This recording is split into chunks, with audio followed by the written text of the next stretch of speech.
Ladies and gentlemen, welcome to It's Cheesy Like a Cliché. Hola y bienvenidos a It's Cheesy Like a Cliché, un podcast donde no somos especialistas en nada, pero tenemos Google para sobreanalizar la cultura pop y así parecer más intelectuales. Antes de empezar el capítulo, les recordamos nuestras redes sociales, que son... Entonces, en Instagram nos encuentran como It's Cheesy Like a Cliché, en Twitter como @cheesy19cliché y en nuestra página de Facebook como It's Cheesy Like a Cliché.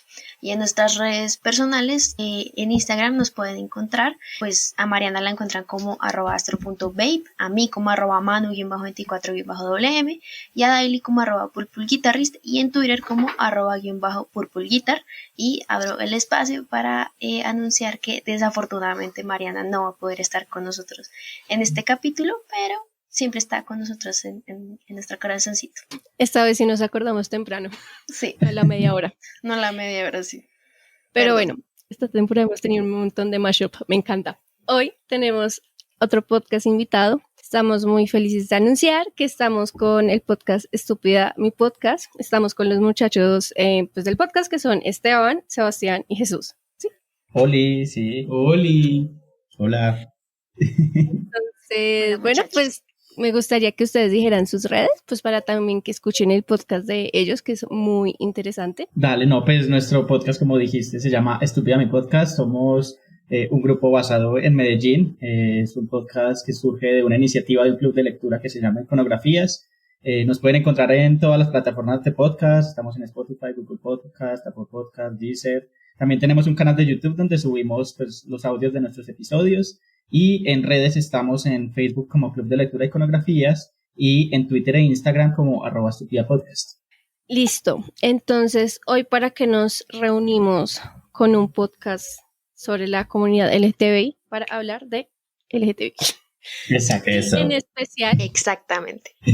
Y es la única grosería entre comillas que voy a decir porque si algo, este podcast me puede servir más adelante para mi tesis. Entonces, este capítulo es sobre Disney y la maricada. Y ya, eso es lo único que voy a decir. O sea que también es un anuncio para que nosotros no digamos nada de grosería. Autocensura. Muy bien. Técnicamente esa palabra no es una grosería porque es una apropiación de las comunidades LGBTI para aceptar la posición de lo raro. Ya empezamos. Empezamos fuertes. Podemos decir maricas todas las veces. Ajá. Entonces, bueno, pues hoy entonces sí, vamos a hablar de Disney y la maricada, en especial de el renacimiento Disney. Este capítulo es gracias a que estoy haciendo una tesis sobre eso. Y pues ya como, ¿qué más que pues querer hablar sobre esto con otras personas de la comunidad? Que pues es muy importante pues conocer los otros puntos de las personas de la comunidad. Entonces, bueno, pues yo quería comenzar diciéndoles, y más por como experiencias propias que ustedes han tenido sobre Disney, y porque ya he escuchado varios capítulos de ustedes, ¿por qué no les gusta Disney? Bueno, no sé, ¿por qué no empezamos por quienes lo odian más y luego vamos por quienes lo odiamos más? Okay, o sea, pero yo no odio Disney, yo tengo que hacer la claridad. O sea, en realidad, yo creo que ya había hablado de esto alguna vez, odio Disney como empresa. Me cae mal como empresa, como corporación, porque es un villano corporativo. Pero sus creaciones son muy lindas. Es como Umbrella. Sí. Corporación Umbrella. Es como sus creaciones son muy lindas en general, ¿cierto? Pues y ha repetido un montón de clichés en el cine y todo, y yo creo que lo que ha hecho es también generar un montón de estereotipos que además se han replicado muy fácil también, pero muchas de sus creaciones no son de mentes necesariamente corporativas, también son de un montón de creativos, también son de un montón de artistas, también son de una investigación de por medio. Entonces mi relación con Disney es como amo el arte, odio la corporación. Ya. Sí, yo creo que me pasa igual. Hay muchos productos de Disney que a mí me gustan, hay otros que no me gustan tanto, pero sí, como corporación también siento que es así como la corporación villana que se quiere apoderar del mundo y acabar con todo, monopolizar todo. Entonces, me pasa igual que Jesús. Sí, yo creo que es una relación de amor-odio, y es como una relación un poco tóxica, porque pues Disney está en todo y es imposible escapar a Disney, a las historias de Disney, porque además en los últimos años hemos visto como el monopolio de Disney ya tiene Marvel, tiene Star Wars, tiene un montón de cadenas, o sea, en Estados Unidos tenemos prácticamente un duopolio del entretenimiento entre Warner y Disney, que es otra de nuestras preocupaciones, siempre como la falta de diversidad, pero no podemos dejar de reconocer que Disney es una empresa que le ha aportado mucho a la cultura pop, no solo de Estados Unidos, sino mundial, diversidad de historias, pero creo que luego podemos hablar más a profundidad que pues cuando Disney no tiene competencia es cuando las cosas se ponen como complejas, complicadas y se simplifican un poco los tropos y los clichés. Como ahora, que ya domina todo el mercado del cine. Exacto. Pero se ve tan lindo haciendo la celebración de Star Wars. O sea, no voy a ser muy hipócrita con Disney. O sea, es como chévere. No sé. Sí.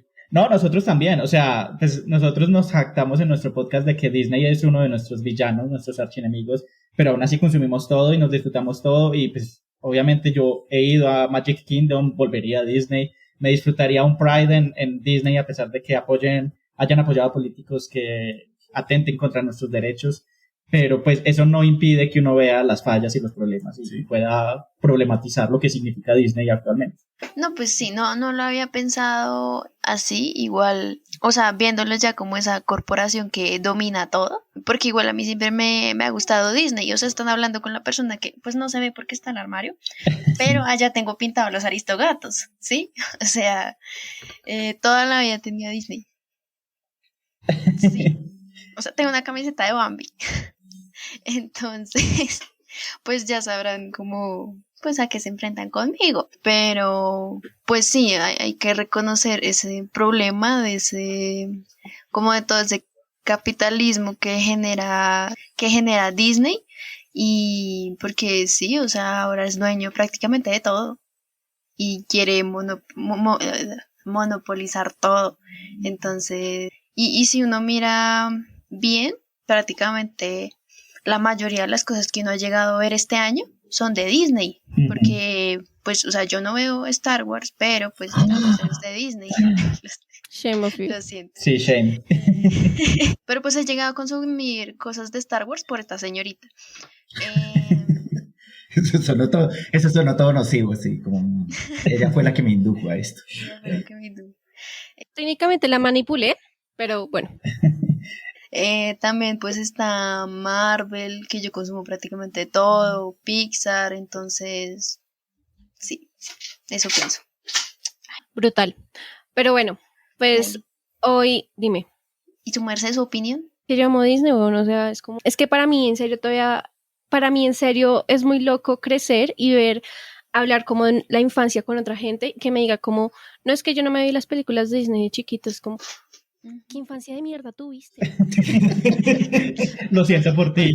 Es como, he conocido a muchas personas que me dicen como, no, es que a mí nunca me gustaron las princesas Disney o nunca me gustó Disney, yo veía más otras cosas como, ¿cómo? O sea, es que en serio yo no me explico cómo, si yo crecí fue viendo Disney a lo que manda, o sea, y pues ya llega el punto donde pues soy lo suficientemente grande o madura para decir cómo puedo criticar este medio, pero no significa, o sea, si yo estoy haciendo zapping y están dando cualquiera, yo me quedo a verla, porque amo mucho Disney, y más el renacimiento Disney, que son las películas, es del 89 hasta el 99, son las películas desde La Sirenita hasta Tarzán, porque Tarzán se cagó todo.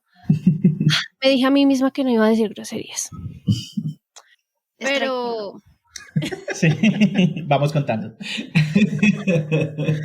Pero sí, no sé, y ya después conocer la historia de los creadores de este renacimiento Disney es que es una locura, en serio. Sí, yo creo que de los tres, de Estúpida mi podcast, el que más ama a Disney sí soy yo sí soy como más de tu posición. Yo también crecí mucho con Disney, también amo las películas del Renacimiento, no tengo odio con las princesas como nuestro querido Jesús acá. Es lo que odia la burguesía. Pero tengo que hacer una aclaración, o sea, es que en realidad el odio viene del conocimiento, yo crecí con Disney. Todas las películas me las vi. Yo hasta muy adolescente, más que ellos dos incluso, yo me miraba programas que ya a ellos no les pertenecían a la generación de ellos. Hannah Montana. O sea, ese es otro mundo también. Eso es hablar conocimiento de causa. O sea, cuando yo hablo de por qué sé y siento que Disney ha replicado también estereotipos horribles en la sociedad, es porque crecí con Disney. O sea, es como todo el tiempo, no hacía más que consumir Disney. Entonces... es más como el reconocimiento de que siempre estuvo allí, pero también lo que ahorita hablábamos, pues no significa que al crecer no me doy cuenta de que, hombre, tal vez no es tan bueno en muchas cosas y no está mal criticarlo, tal vez tiene unas que son muy geniales. Yo todavía amo, en verdad, Lilo y Stitch. Yo tengo el saco, tengo el peluche, tengo de todo, porque me parece una película divina, pero a mí todavía me parece horrible La Bella y la Bestia, ¿cierto? Porque, perdón, ya empezamos mal, yo Polémicas sé, declaraciones. pero, pues, hay un montón de tropos que se generan en esa película que no siento que sean buenos para nadie. Entonces es como un montón, porque además viene desde el mito de Eros. Entonces siento que es como un montón, pues La Bella y la Bestia es la reconstrucción del mito de Eros. Entonces hay un montón de cosas súper tesas que uno dice como, mira la cara con la que te mira Conan, esto está peligroso si alguien crece. Y además porque me ha tocado ver niñas que han crecido con Disney y han crecido con la idea de ser una princesa. Yo no. Ajá. Pero sí, yo creo que detrás de las historias de Disney hay mucha tela por cortar y como dice Jesús, pues Disney también acercó a una generación a historias muy clásicas, como decía Jesús, pues La Bella y la Bestia se basa en el mito de Eros, sabemos que el Rey León se basa en Hamlet, el Jorobado de Notre Dame pues en la obra de Víctor Hugo, y son formas también mucho más sencillas de que una generación se haya acercado a historias clásicas. Obviamente con los años las miradas se complejizan y uno puede analizar los problemas sin dejar de ver tampoco el valor artístico e importante de estas historias. Yo creo que tampoco es como villanizar todas estas historias porque sí, hay cosas muy valiosas y cuando Daily nos invitó a hablar justamente de Disney y de Renacimiento, dijimos tenemos que bajarle 2 niveles a nuestro odio y mirarlo desde otra perspectiva. No, y yo me emocioné mucho porque yo también había leído en algún momento sobre el renacimiento de Disney y sobre todo este fenómeno de que venía de una etapa muy oscura, que Disney estaba haciendo películas muy malas, le estaba yendo muy mal, y no era como el monstruo que tenemos hoy, que uno dice, no, pues Disney es la epítome pues, de la corporación, y ver qué venía detrás de eso, que se hizo una conjunción de varias situaciones, una pues como la visión corporativa que trajo esa pelea horrible entre el mundo de las finanzas y de que teníamos que sacar plata de Disney, y la visión artística con personajes como Howard Ashman, los animadores y todas estas gentes que estaban detrás de las historias. Yo tengo una pregunta. Es que hoy vamos a hablar como de la época dorada del Renacimiento de Disney y yo quiero que me cuenten qué películas marcan cada época. Porque yo iba a preguntar lo mismo porque yo creo que soy el que menos sé de Disney, entonces no sé cuáles son las películas en ese... Es más, yo creo que a mí me gustaron más las de la época entonces sucia de Disney. Sucia. Son muy desconocidas, de hecho. Ok, voy a tratar de explicarlo. Entonces, las eras de Disney, la primera es la era de oro, que iría entre Blancanieves hasta la Cenicienta. La era de plata sería de Bambi hasta la Bella Durmiente. La era de bronce, porque todavía no es tan oscura, pero vamos decayendo, es 101 Dálmatas y los Aristogatos. La era oscura fue totalmente el cáliz oscuro, ¿cómo era que se llama? El caldero oscuro. El caldero mágico. ¿El caldero negro, no era? Sí, pues en inglés es como The Black Cauldron, pero creo que en Hispanoamérica se tradujo como el caldero mágico. O las desopilantes aventuras de algo así. El caldero mágico y con otras películas que fueron más chill, pero pues que no pudieron recaudar tanto en taquilla. Entonces ya después el Renacimiento viene, que son todas estas películas hermosas que conocemos, que serían como ya dije anteriormente, sería de la Sirenita hasta Tarzán, que es una década. Uh-huh. Y ya después vendría pues lo siguiente, como Lilo y Stitch, Tierra de Osos, ya como que hubo un resurgimiento de princesas de Frozen y ya esas serían las eras. Generalmente se dice que como que el decaimiento empieza en los 60, cuando Walt Disney muere, pues aunque unos dicen que desde antes de que él muera, como el 61, él muere en el 66.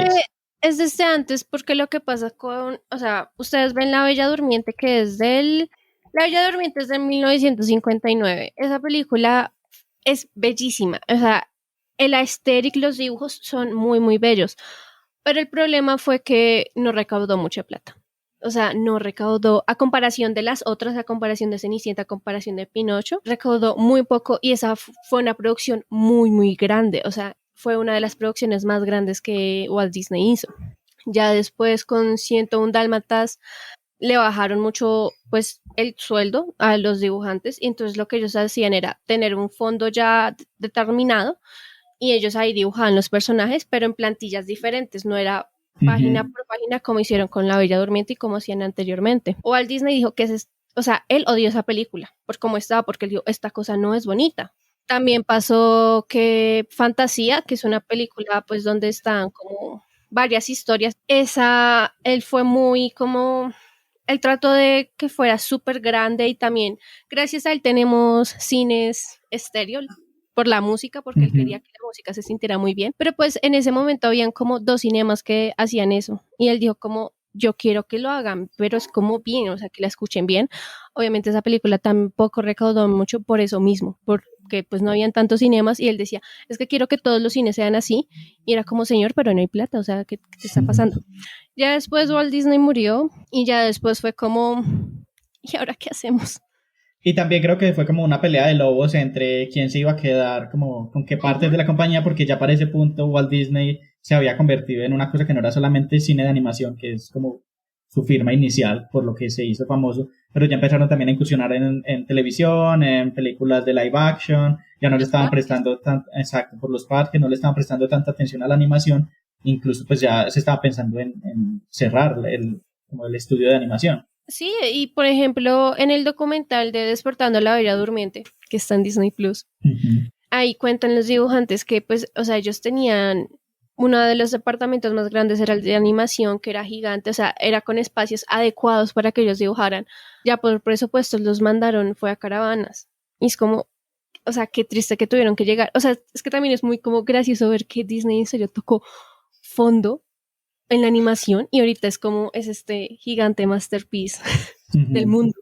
Entonces, sí, o sea que los animadores dijeron como, pues nos tuvieron que mover, no sabíamos si nos iban a despedir a todos. Es como, uff, qué fuerte. O sea, las tensiones en esas épocas. Sí, nosotros también vimos el documental y la verdad nos pareció horrible ese ambiente corporativo y como la competencia y el ambiente laboral que se fue generando. E incluso dentro de los mismos creativos como que decían, sí, sufrimos mucho y estábamos súper estresados, no podíamos pasar tiempo con nuestras familias, pero igual al final valió la pena porque hicimos algo de calidad. Yo tengo un conflicto con eso, pues como con esa cultura de como capitalista de que tenemos que hacerlo todo porque nuestro trabajo sea de calidad. Y bueno, que finalmente sí tuvieron unas películas excelentes, pero como que glorificar ese... ¿A qué costo? Ajá. Eso se llama como la crunch culture o pues como la cultura de sobre exigirse en el trabajo que tenemos actualmente. Y creo que Disney también como que es la representación de eso. Y creo que, como yo mencionaba ahorita, está el tema de la competencia. En esta época, antes de La Sirenita, justamente, Disney empezó a tener pérdidas en sus películas animadas fue porque habían otras películas animadas que les iba mejor. No recuerdo en este momento el nombre, pero el animador que hizo su estudio donde sacó The Land Before Time, la película de los dinosaurios de pequeño y que ha sacado varias películas, salió de Disney por diferencias creativas y empezó a sacar películas aparte. Estaba surgiendo Pixar también, que Disney le ha hecho como varias cagadas durante toda su vida. Disney quiere acabar con Pixar desde hace rato. Y como que en ese momento lo que hizo que Disney como que se reinventara fue precisamente la competencia. Por eso yo decía como que me parece muy peligroso que ahorita sea otra vez un monopolio que ya se comió a Pixar, ya se ha comido un montón de compañías y como que ahora todo se homogeniza y tiene la fórmula Disney y no tenemos otras opciones. Pues prácticamente estamos secuestrados por la forma cultural de Disney. Disney no tiene secuestrados. El señor que tú decías se llama Don Bluth. Ese, Don Bluth. Él era el dibujante en Disney y pues después sí, por conflictos creativos él se fue, fundó su propio estudio y pues, o sea, él hizo An American Tail, Todos los perros van al cielo y que justo Todos los perros van al cielo, la trama era muy parecida con Oliver y su pandilla y era como, ¿qué está pasando acá? Y mira que el decaimiento del Renacimiento viene también como ya hacia los 2000, que es cuando pasa toda esta pelea entre los CEOs y cuando se murió como el presidente que hacía como las paces entre Katzenberg y... Que se volvió una pelea. Y Eisner. Y luego Jeffrey Katzenberg sale de Disney y funda su propia empresa con juegos de azar y mujerzuelas, que es DreamWorks, sí, y hace Shrek. Y es otra vez el decaimiento de Disney. y cuando hay competencia, pues Disney luego saca Frozen. Entonces yo siento como que es cíclico. Cuando Disney tiene competencia, pues obviamente tenemos todos mejores posibilidades de ver cosas diversas. Pero bueno, entremos en materia mejor para que no divaguemos. Sí, bueno, pues hoy vamos a hablar del Renacimiento, pues como ya hemos dicho, como por 20 minutos. Pero pues el Renacimiento se dio gracias a una figura que ya he hablado muchas veces de él en este podcast y me encanta, que es Howard Ashman. Howard Ashman fue un compositor, letrista, también fue productor de estas películas. Y entonces, él cómo llegó a Disney, pues él llegó porque él hizo una canción para Oliver y su pandilla y ya después para La Sirenita. Ahí comenzaron las personas en Disney decir como ustedes cojan su propio equipo, no les vamos a decir trabaja con estos y con estos, sino que ellos dijeron, ustedes van con quién trabajan. Entonces pues llamaron al dúo, al Lennon McCartney de la animación, o sea, son perfectos, a Alan Menken y a Howard Ashman, pues para hacer La Sirenita. Entonces, pues, o sea, yo tengo que admitir que estas películas, La Sirenita nunca me gustó de chiquita. Creo que todavía no me gusta mucho, pero es muy interesante ver cómo el contexto que tiene y más en la comunidad, o sea, de cómo las personas de la comunidad se han sentido como que tan representadas a través de La Sirenita. Entonces, pues, por ejemplo, La Sirenita, pues, es un cuento de Hans Christian Andersen y pues muchas personas dicen que tal vez esta es como la autobiografía de él, porque en ese momento, pues, él estaba enamorado de Edward Cullen y él decide casarse pues con una mujer porque pues, el romanticismo inglés, pues 1800, pues la comunidad no era aceptada. Entonces pues él escribía pues cartas de amor muy, muy bonitas, pero pues entonces él escribe esta historia y es muy cruel, o sea, de cómo la sirenita en el cuento acaba es muy cruel porque es como ella ve que sí se casa con una princesa y ya se va y se suicida, es como chao, ya no tengo nada por qué vivir. Con un agravante, y es que en el cuento, pues los seres del mar, las sirenas y todo esto no tienen alma, entonces cuando mueren no pueden acceder a la vida eterna, mientras que los humanos sí. Y entonces como que esa es también una forma de Christian Andersen de decir, no, como el estigma que había sobre las personas homosexuales, de como son pecadores, no tienen alma y no pueden acceder como a la vida eterna. Y él sabía que Edward Collins se iba a casar y que iba a estar con una mujer y entonces que nunca iba a acceder a él ni en vida ni después de su vida. Y ella se corta la lengua, no es ni siquiera que se quede sin voz, sino que corta la lengua. Creo que sí. Le cortan la lengua y cada paso que ella dé se siente como si un cuchillo le estuviera atravesando los pies. Sí, el cuento es bastante tétrico para que hiciera una película tan tierna. Dijeron, vamos a hacer unos pequeños cambios. Pero pues es muy, o sea, es muy... Pero yo tengo algo que decir de La Sirenita. A mí tampoco me gustó mucho, pero sí me gustaron las canciones, por ejemplo. Y hay algo de La Sirenita del personaje de Úrsula. Pues sí, si lo vamos a mirar desde el tema de las poblaciones LGBT, yo siento que Disney también ha tenido en su interior saboteadores internos, que siempre sabotean mucho sus políticas de derecha. Y es un montón de gente que está adentro haciendo animación que por debajo de la cuerda le está hablando a poblaciones que Disney parece nunca aceptar. Y es más, parece denigrar en muchas ocasiones. Y es como que van metiendo personajes que después, porque no es gratuito que muchos personajes de Disney se vuelvan personajes que las comunidades apropien. Entonces siento que Úrsula es uno de ellos, me parece espectacular. Sí, yo no sé ustedes por qué odiaban a La Sirenita. Yo creo que sí, yo soy la más marica de acá porque a mí sí me encantaba. Y yo recuerdo que en mi casa teníamos los VHs de varias películas de Disney porque muchos tíos míos, hermanos de mi papá, vivían en Estados Unidos, entonces cuando venían nos traían los VHs. Y en esa época pues los VHs no tenían ni subtítulos y en Estados Unidos no los vendían doblados y me acuerdo que mi hermano y yo nos veíamos todas esas películas en inglés, no entendíamos un carajo, pero nos encantaba. Y nos encantaban las canciones, obviamente. Y los villanos, sí, como tú decías, Úrsula para mí, pues cada que salía en pantalla, a mí como que me hipnotizaba. Yo como que, ay, qué personaje tan chévere. No entendía qué estaba haciendo, no entendía nada. Me parecía muy, muy bacano. Y yo creo que es muy diciente que Ashman haya escogido, porque yo creo que a él le dieron como a escoger en qué podía trabajar. Y el primer como trabajo grande después de la canción que dijiste que él hizo antes, decidió fue trabajar en La Sirenita. Yo creo que él le hablaba mucho también esa historia, capaz conocía un poco de Christian Andersen, que como sabemos pues en su biografía sufrió mucho también rechazo. El Patito Feo también es escrito por él precisamente porque se burlaba mucho de su aspecto físico. Entonces sí, es como la historia de los underdogs. incluso Úrsula era rechazada por la sociedad. Yo creo que también uno empatiza, o las comunidades LGBT empatizan con Úrsula porque ella dice, pues yo vivía contenta en el reino hasta que el maldito de Tritón me expulsó. No, y que más que Howard Ashman fue el que dijo que el diseño se basará en la drag queen Divine. Ajá. Porque los dos eran de Baltimore. Eran de Baltimore las dos, Ashman y Divine. Manuela, ¿tú qué sí amas a la sirenita? O sea, cuando yo era chiquita a mí sí me gustaba mucho, pues porque es una sirena. O sea, cuando yo era chiquita mi princesa favorita era Ariel. O sea, yo incluso tuve 2 muñecas de ella.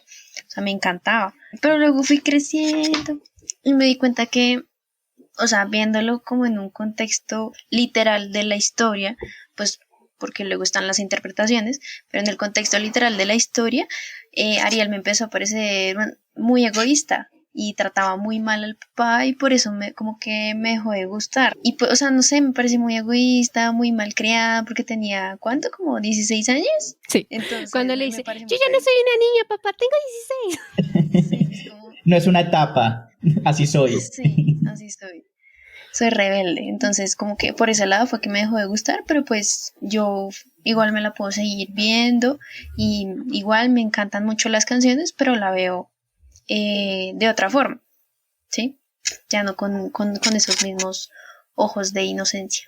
Pero pues ya con el lado de la comunidad que uno pues aprende cuando ya es más grande, por el lado de Úrsula, eso me parece increíble, esa inspiración que tuvieron.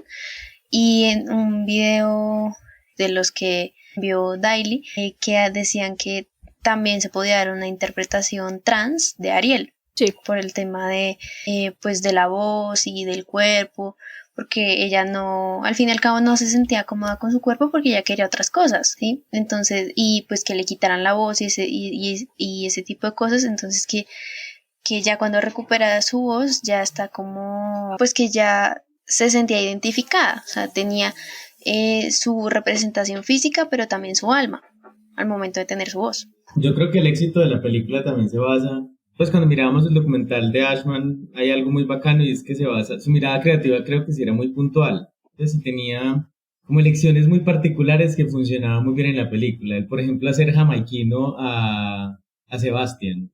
Sí, es una decisión que puede sonar muy bobita en un momento dado, pero en el contexto de la película funciona súper bien, ¿cierto? Y siento que como esas decisiones tomó varias que lograron hacer de la película y de las películas, pues de las canciones que sacaba para las películas como grandes hits. Tanto pelear con la canción, ¿cuál era la canción que no querían que incluyera en Part of Your World. Ah, la I Want Song, sí. que es la más, que además es la más reconocida de La Sirenita, ¿cierto? Que es también un poco el tema de entender que eso es lo bacano de ciertas películas de Disney, más de esa época, que es las canciones tienen un significado que cuentan la historia y que la historia sigue una línea que conecta de principio a fin. O sea, no son solo canciones porque, pues el personaje le dio por cantar y ya.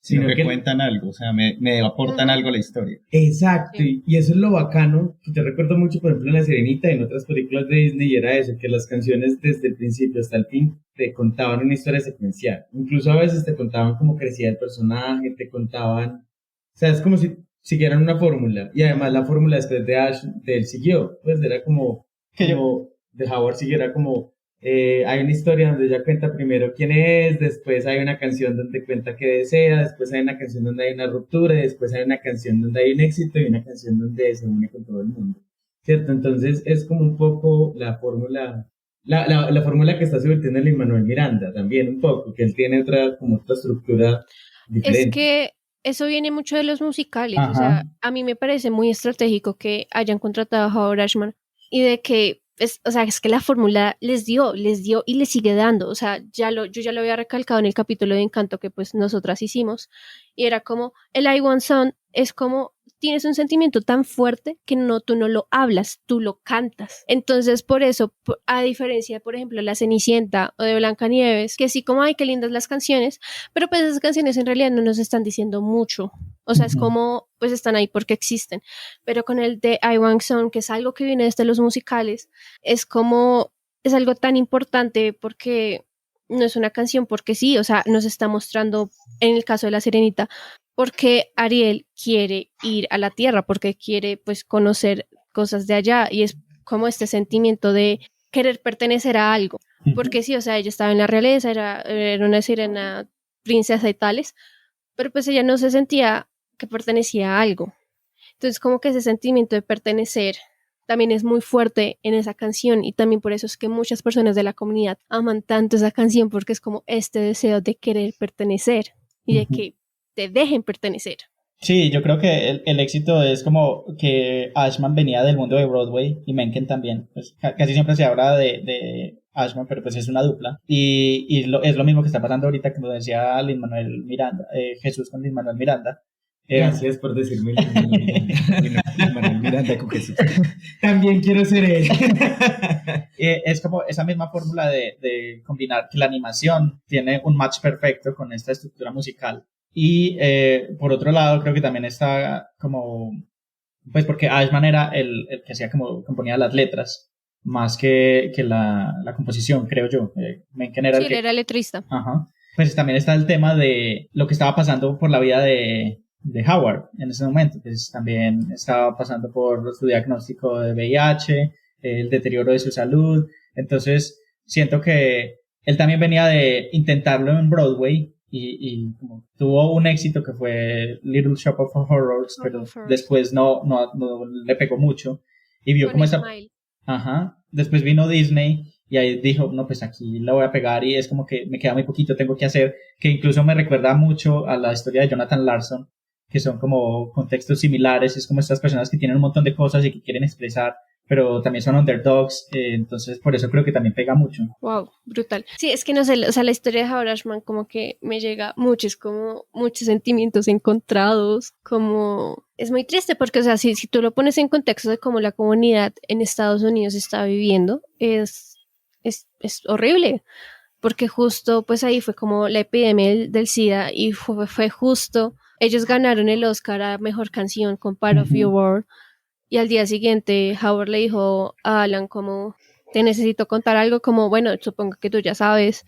Y es como, que yo sé que huevo, como, no, o sea, pues estoy enfermo, como, pues, tan triste, o sea, como el miedo de él, de no querer decir nada a la empresa, porque, pues, era un hombre gay trabajando en una compañía para niños, o sea, era el miedo de los ultraderecha y es muy triste porque al comienzo, como cuando ya comenzó La Bella y la Bestia, porque bueno, él antes quería ser Aladdin, pero pues los del equipo de La Bella y la Bestia lo cogieron y dijeron como no, usted se viene a trabajar con nosotros, pero pues por ejemplo en el documental decían que bueno, que él se estaba como que moviendo a los estudios y tales, pero ya llegó el momento en donde su enfermedad se deterioró tanto que, no sé si ya mencioné la enfermedad, pues se tuvo SIDA, se deterioró tanto que ya las personas, ya la última faceta de su vida, la cantante le hacía las notas por llamada, ya ni siquiera podía ir.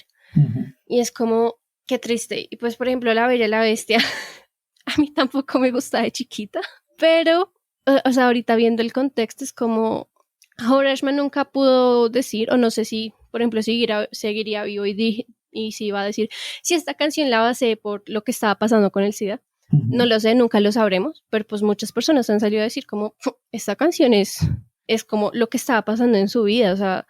Estás hablando de la de Mob Song, ¿cierto? Sí. Es cuando salen a matar a la bestia. Es tan fuerte, de hecho esa canción me hizo que me validaran la tesis. Gracias.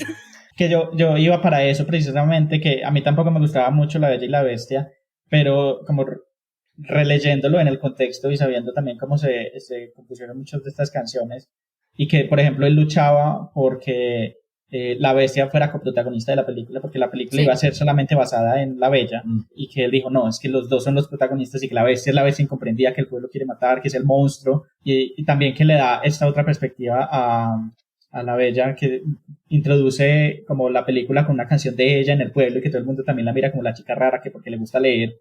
Entonces como que todas esas visiones que él tenía sobre los outsiders, sobre cómo mira la sociedad, la gente diferente, pues me hizo ver la película de una forma distinta y es muy valioso todo eso. Hay algo que, por ejemplo, sí me parece muy bacano y es el tema de que el documental fuera producido por Disney.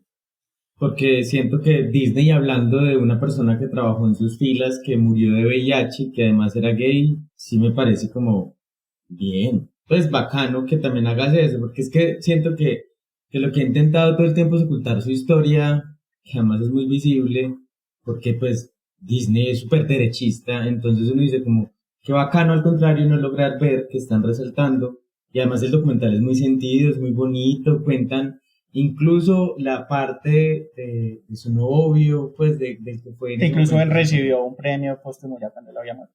O sea, me parece muy lindo que en estos momentos, sin decir que Disney es la epítome de la inclusión, todavía no le falta muchísimo. Sí, lo que pasa es que lo hace escondido. Yo siento que el documental, si ustedes no nos pasan a nosotros el documental, yo nunca había escuchado ese documental, no hubiera sabido que existía. Pero caso. Pero es muy Entonces, lindo. la publicidad tampoco es que haya sido muy... Lo hicimos, miren, les hicimos esto y qué lindo y quedó chévere el documental, pero no lo vamos a publicitar tampoco tanto, no va a salir en la pantalla de inicio, pues entonces... Sí, es muy de nicho, como a las Sí. personas que les gustan los musicales, las composiciones. Y yo tengo ahí también un matiz, como que sí, chévere que Disney haga eso y que en su documental como que muestre estas personas que han sido importantes también como en la historia de la compañía, pero también como que me chilla que hay una parte en el documental, no recuerdo qué ejecutivo decía como que no, es que si él nos hubiera dicho lo que estaba pasando, hubiéramos acomodado todo para que estuviera más cómodo. Obvio, Y yo como que no, Para que pues no estuviera te más creo. cómodo fuera de la empresa. obvio No hubiera pasado, hecho. porque incluso... Pero sí lo hicieron, o sea, sí lo hicieron porque cuando yo estaba muy enfermo y él estaba viviendo en Nueva York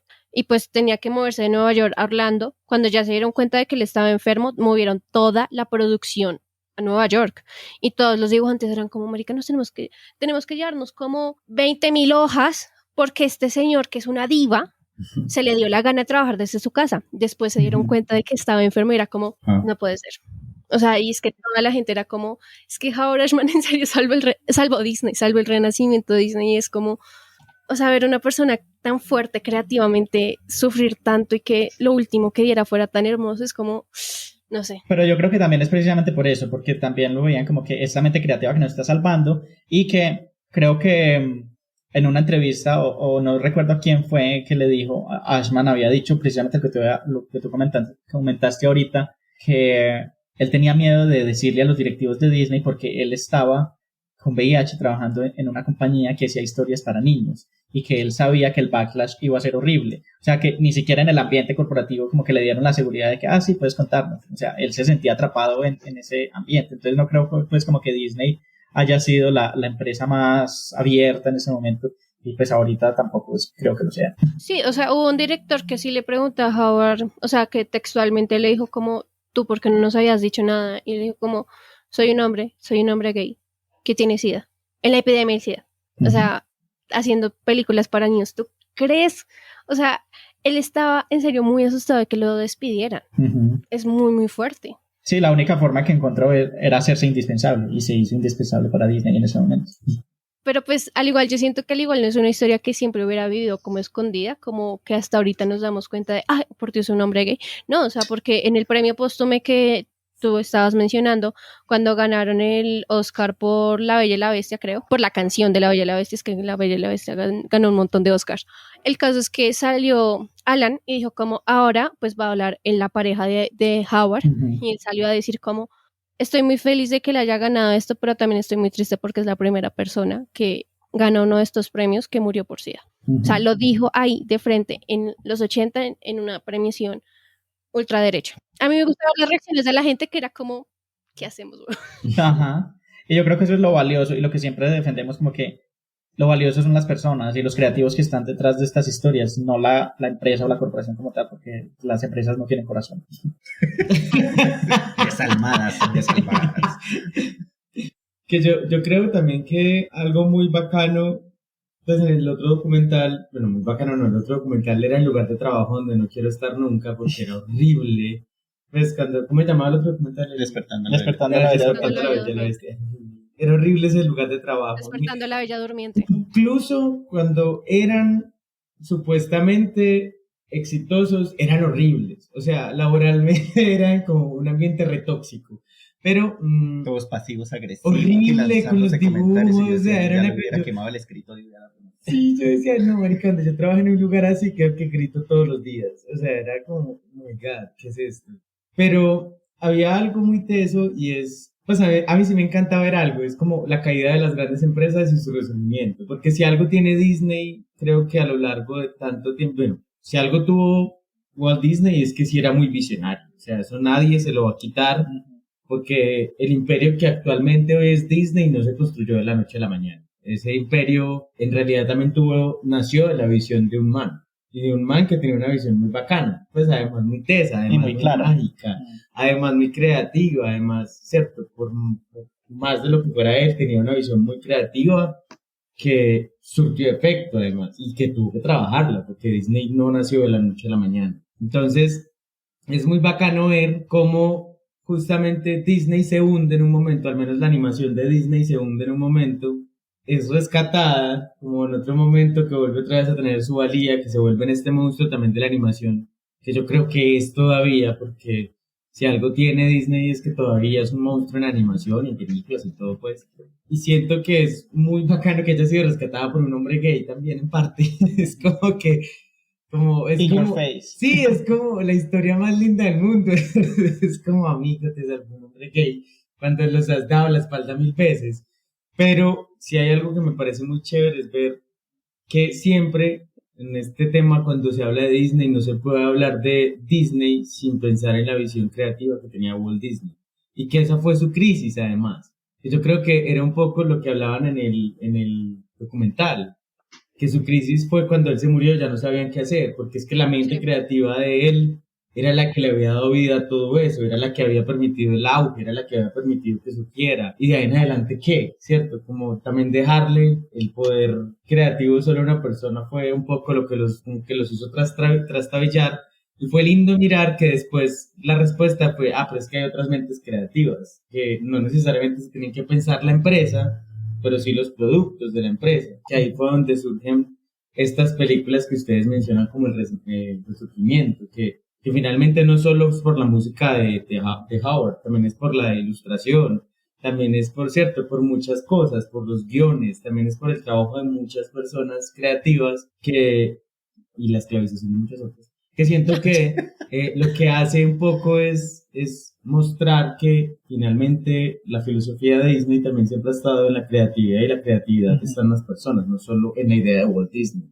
Pero perdón, te interrumpo la idea, pero es que yo siento que la fórmula que Howard Ashman dio del musical fue muy importante, porque, o sea, ustedes ven La Bella Durmiente, como mencionamos anteriormente, es divina, o sea, en serio, es muy, muy linda, los dibujos, es muy bella, les fue re mal en taquilla, era como ZZZ, o sea, al comienzo La Bella y la Bestia iba a ser una película normal, hasta que Howard llegó y dijo como, no, mis cielos, musical, como, me sirvió con La Sirenita, porque no va a servir acá. Yo sé que mucha gente le critica esto a Disney de como, ay, pero es que porque siempre tienen que cantar como, porque les sirvió la fórmula. O sea, y ustedes se dan cuenta y las personas dicen, y yo también afirmo, el renacimiento de Disney se acabó porque Tarzán no tiene un I Want Song. Ay, sí, el renacimiento de Disney acabó porque Tarzán no canta. Él no canta, nunca sabemos, ni siquiera la mamá canta. Cuando ellos tienen un momento lindo donde se están abrazando y le dice como tú siempre vas a ser mi hijo, hay una canción de fondo, pero esa canción de fondo no le está cantando ellos no nos están mostrando ellos mismos la importancia de sus sentimientos en estos momentos. Nos lo está diciendo un narrador, y un narrador es totalmente diferente a que que el mismo personaje te diga, quiero esto. O sea, Phil Collins se tiró en el renacimiento de Disney. Sí, y por ejemplo, perdón si estoy muy autobiográfica, pero en el capítulo que nosotras hicimos de Encanto yo mencionaba mucho esto. Encanto tiene un I Want Song para como para 4 cada personaje, sí. Es por eso que Lin-Manuel Miranda salió a decir en muchas entrevistas, yo me basé en el trabajo que hizo Howard Ashman. Por eso mismo es que la fórmula de Ashman le sirvió a Encanto. Y por eso es que Encanto le fue tan bien. Sí, no, ya. Tu tesis es fail proof. Sí, porque yo no había notado que Tarzán no tenía I Want Yo no Song. me acordaba, yo me la vi hace muchísimo. Yo también, pero sí, no me gustó tampoco. Pues la verdad, Tarzán sí fue una de las pocas que... Yo no me acuerdo en esa época que ustedes mencionan dorada, solo estaban toda la Sirenita. No, la dorada es la inicial. Perdón, 10 años, la ¿cierto? Renacimiento. Son 10 años, sí. Está la Sirenita, está... Venga, le Rescatador. hago el recuento. Eso, hágale. La Sirenita, La Bella Durmiente, está Pocahontas, está El Rey León, está Mulan, está Hércules, está Tarzán, Aladino, ya lo dijiste. está Aladdin, me faltan dos. La Bella Durmiente es de esa época. Sí. No, la Bella Durmiente es de La antes. Bella y la Bestia. La Bella y la Bestia. Sí, es que dijiste la Bella Pero creo Durmiente. que dijiste la Bella me Durmiente, asusté. sí, pero es la Bella y la Bestia. Sí. No, la Bestia ya la mencioné, creo que son 8. Espera, Pero sí, son del 89 al... no sé qué año es Tarzán. Rescatadores en Cangurolandia. No, esa el es de Jorobado de antes. Notre Dame, el Ah, el Jorobado de Jorobado, Notre sí. Dame y... Tarzán es hasta 1999. Sí, Tarzán. Sí, son es que 10 años. fueron 10 años, ya ahí está. Creo que falta una, pero no sé cuál. Sí, pero son todas estas con las que prácticamente los millennials crecimos. Sí, Sí. creo que todas me las vi en cine. A mí Aladdin, Menos por Mulan. ejemplo, a mí Aladdin me encantaba por el... Pues yo creo que por lo que le encanta a todo el mundo. Por Aladdin. Plata. Ah, no. Por el genio. Sí. No, a mí me encantaba por Aladdin. Yo Ah, estaba no. enamorado de él. Enamorado Y de me acuerdo, animados desde pequeño. recuerdos de los 90, me acuerdo que íbamos a Blockbuster y yo siempre rentaba Aladdin. Siempre que íbamos a Blockbuster. Sí, para mí me encantaba el genio, pues porque de las personajes de Disney, yo recuerdo que tenía canciones y me encantaban sus canciones, pero además era el de los personajes de Disney el que tenía una personalidad más cool. Me parecía el personaje más cool que le he conocido a Disney, porque tenía una personalidad como entre inocentona, pero a la vez no tanto, pero a la vez divertido, pero a la vez era muy el actor que lo hacía. Sí, pero era el encanto de Robin Williams. Ajá, por eso, entonces siento que tenía como todo ese movimiento ahí de combinar a Robin Williams con el genio. Entonces me encantaba mucho. Es que también gracias a Robin Williams ahorita tantos actores también se van a doblaje de voz, porque al comienzo él dijo, yo no quiero que nadie sepa que yo hice esta película, porque pues en ese tiempo era un deshonor que un actor tan grande hiciera la voz, y Disney dijo como, pues no, mis cielos, tú vas a hacer la publicidad de todo. Ajá. Y ahí fue como, desde ahí comenzó el auge de que pues las personas, de que los actores comenzaran a hacer pues también los doblajes. Y que fuera visto como un trabajo pues honorable. Sí, claro, pues es que lo es. Y tengo que decir que una de mis canciones favoritas es de Aladdin. ¿Cuál? La de... esa canción me parece muy Es que linda. casi todas las de Aladdin son muy chéveres. La de Arabian Nights, la de Prince Ali, todas son excelentes, buenas, pegajosas. No, y qué más que, hablando de Howard Ashman, lamentablemente murió antes de ver La Bella y la Bestia.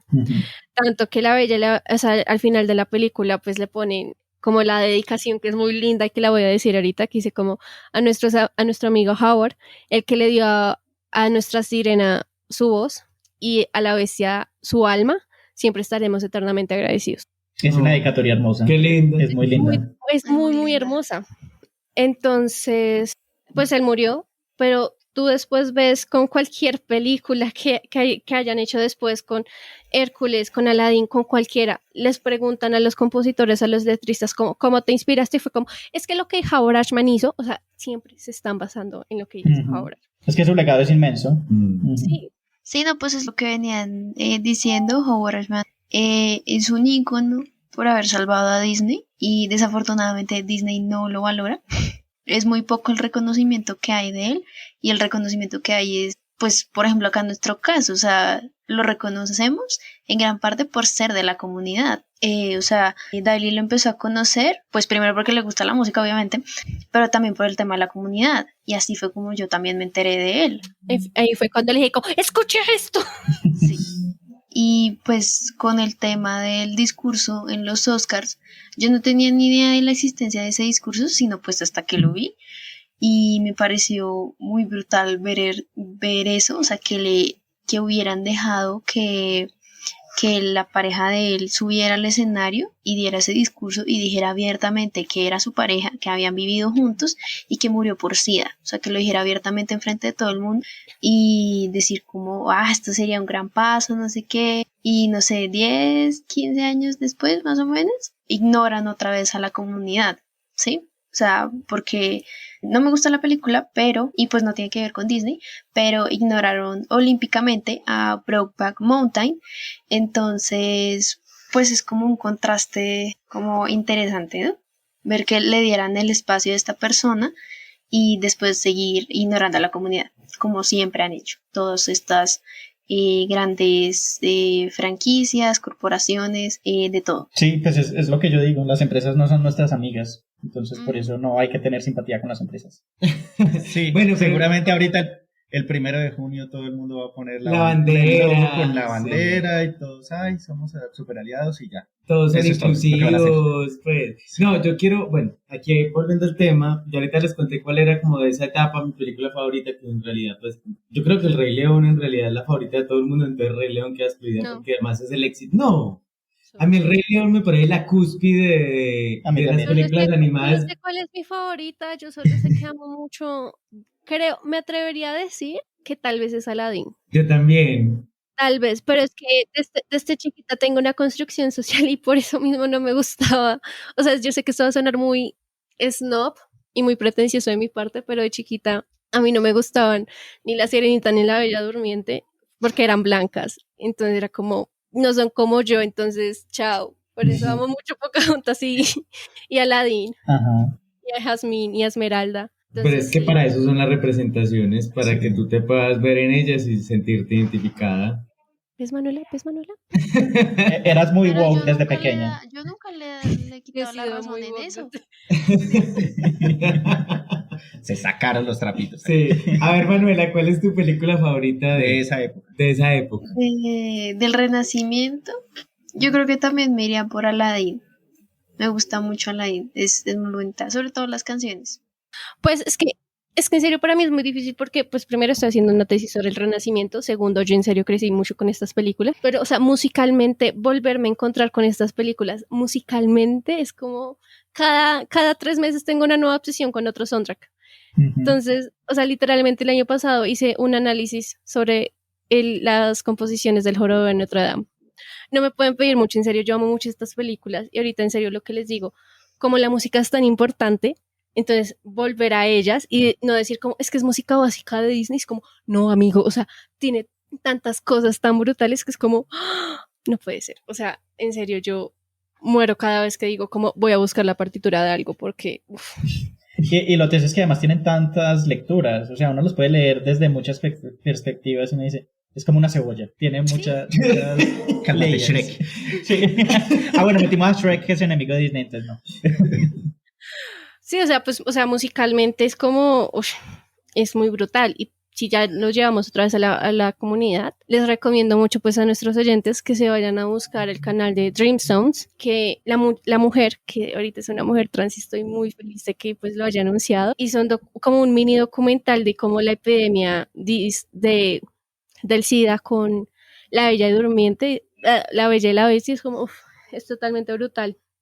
Y que también habla mucho, o sea, ese canal en serio es muy fantástico, he aprendido tanto de ese canal, pero también habla, pues, por ejemplo, de Mob Song, que sí me gustaría que, pues, abordáramos más en esa canción, que tú la escuchabas de chiquito y era como, ay no, la bestia está en peligro, y ahorita es como, esto está muy denso, Sí. o sea, es muy, muy denso, de que literalmente llegan a decir como, vamos a destruir lo que no nos gusta porque no lo entendemos.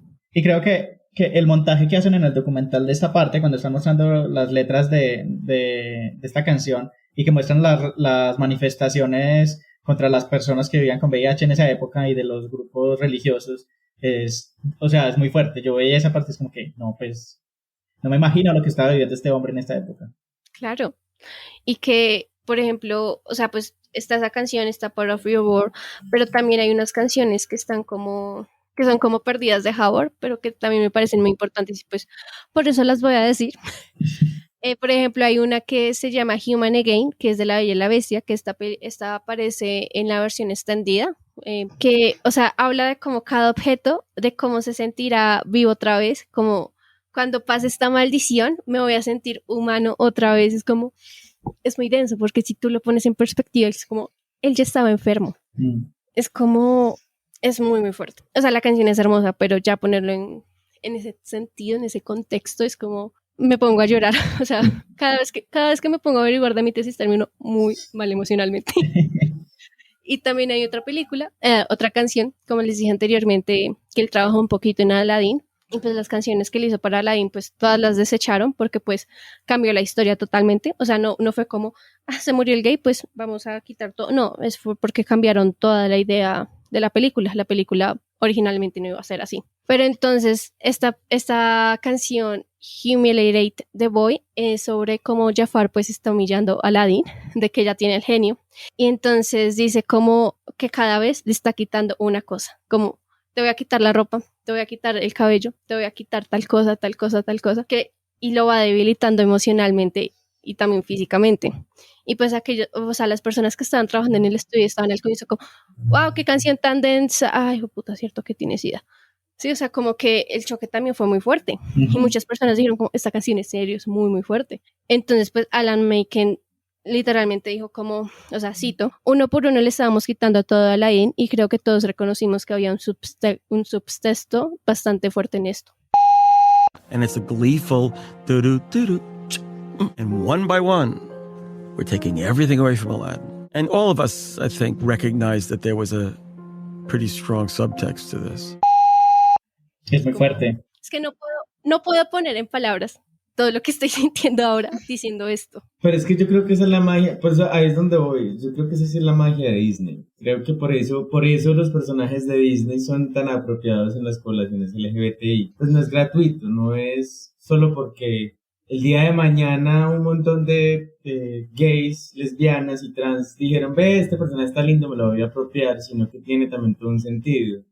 Y a veces el sentido no es necesariamente la historia de la persona, porque yo sé, por ejemplo, que muchas de las canciones, que lo que pasó con Úrsula, no es necesariamente por conocer la historia de lo que estaba detrás, es porque el subtexto que tú dices que está allí se lee claramente o me habla directamente, ¿cierto? No es lo mismo una persona heterosexual que ha vivido con todos sus privilegios, no lo va a entender igual que una persona gay que en ese momento, por ejemplo, tenga VIH o ya haya desarrollado el síndrome, o una persona que tenga una situación difícil. No es lo mismo cómo va a entender o cómo se va a identificar con esa película, ¿cierto? Entonces siento que eso es esa es la magia del poder creativo de Disney y en general del cine y los productos de consumo cultural, que siento que tienen un montón de subtextos que le hablan específicamente a ciertos públicos. Y como eso es una creación artística, y una creación artística que viene de varias mentes, y una de esas mentes estaba sufriendo,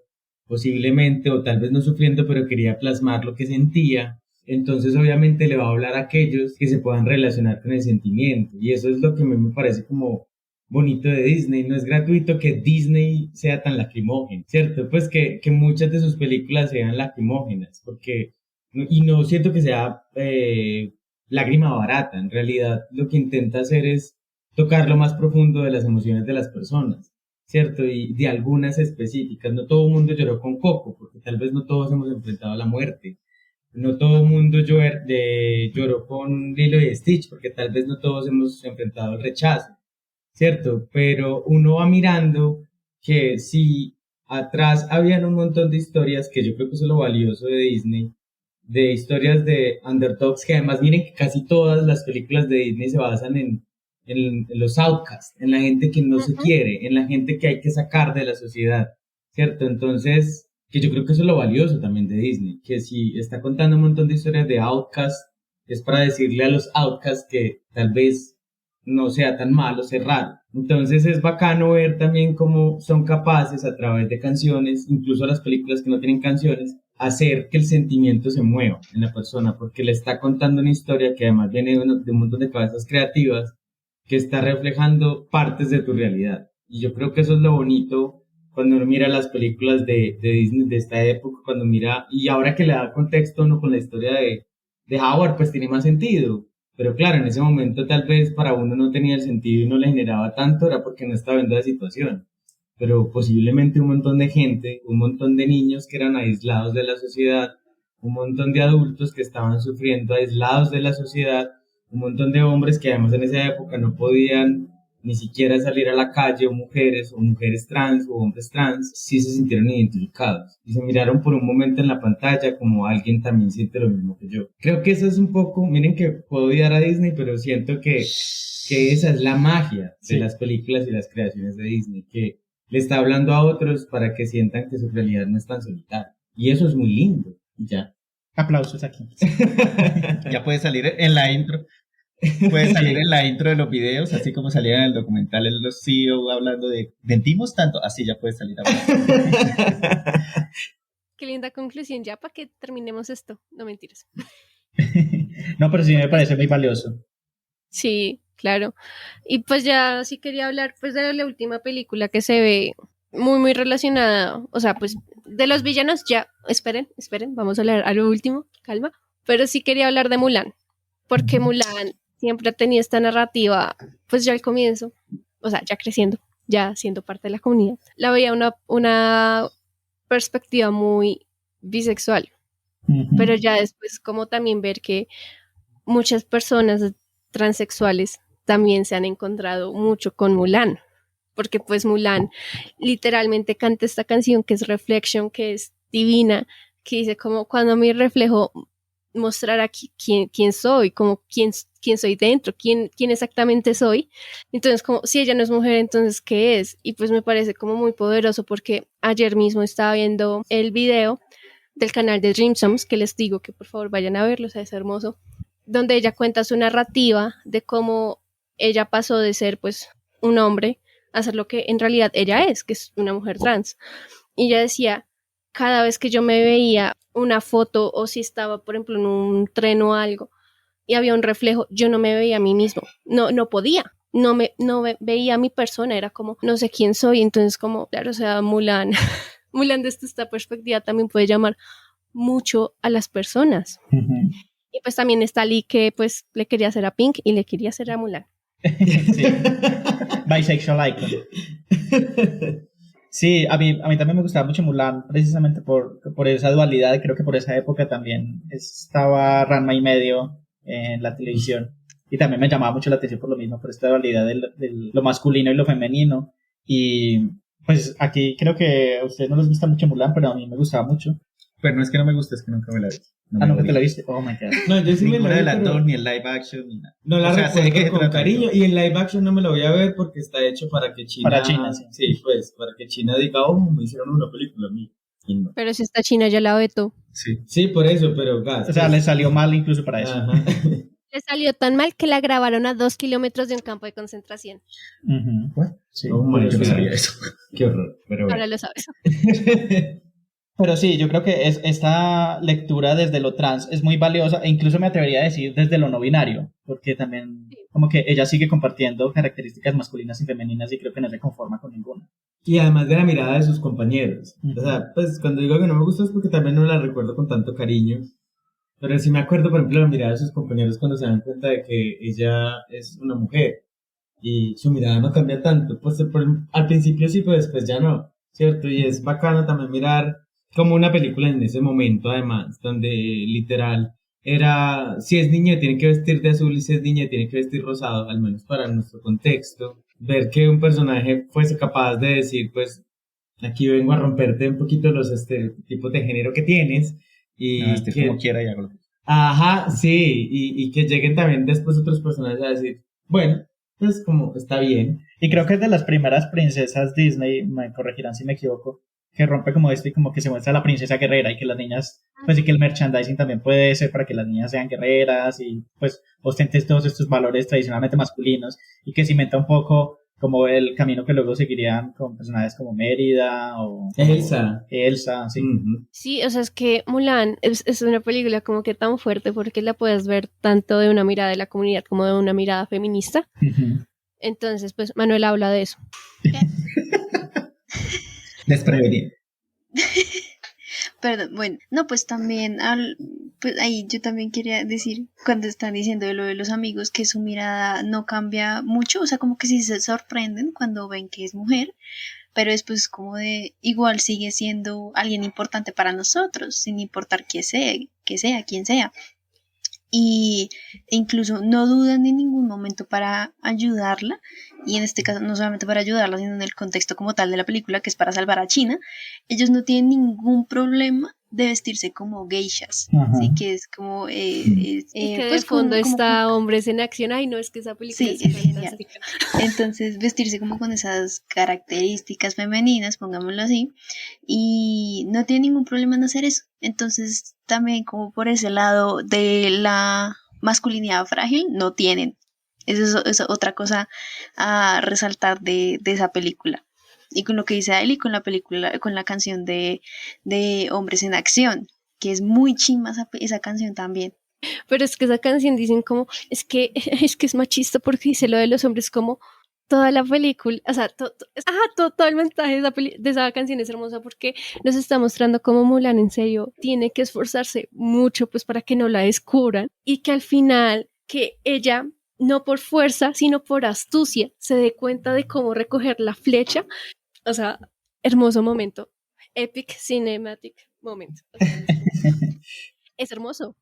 Que además yo no había notado que los 3 compañeros de ella, los principales, pues que siempre están con ella, no sé si eran 3 o 4, no son el estereotipo del hombre perfecto. Es más, son No. los outcasts del hombre, ¿cierto? De la figura que se Sí. tenía del hombre, el bajito, el gordito y el muy flaco altico, ¿cierto? Que es muy particular ese tema también de que no, ellos no representaban la masculinidad hegemónica, ellos representaban la masculinidad Relegada. construida, Ujú. ajá, la masculinidad lejana, la masculinidad que todo el tiempo se ha criticado.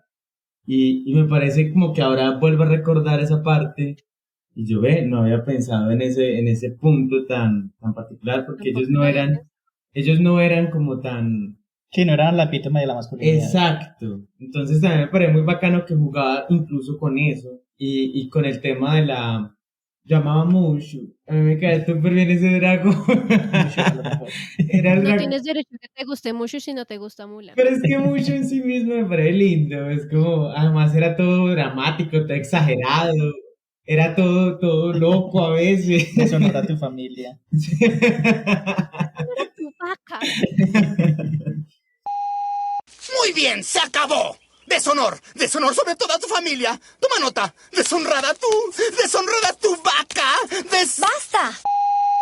Ay, no, me encanta Mulan. Pero sí, o sea, es como que tan lindo también verlo esta narrativa. O sea, yo sin ser una persona no binaria o una persona trans, es como, se siente lindo que las personas, o sea, Se puedan identificar, sí. sí, que se puedan identificar en esto. Es como de la misma forma que yo puedo hablar 2 horas de la representación según pues el color de tu piel, pues también es muy lindo que se sientan representados a partir de su sexualidad. Entonces, ahora sí lo denso. Hablemos del queerbaiting, que no sé cuándo vayamos a dejar de hablar del queerbaiting, pero bueno, pues, o sea, quería más hablar como de la moralidad mojigata, heterosexual, patriarcal. Blanca.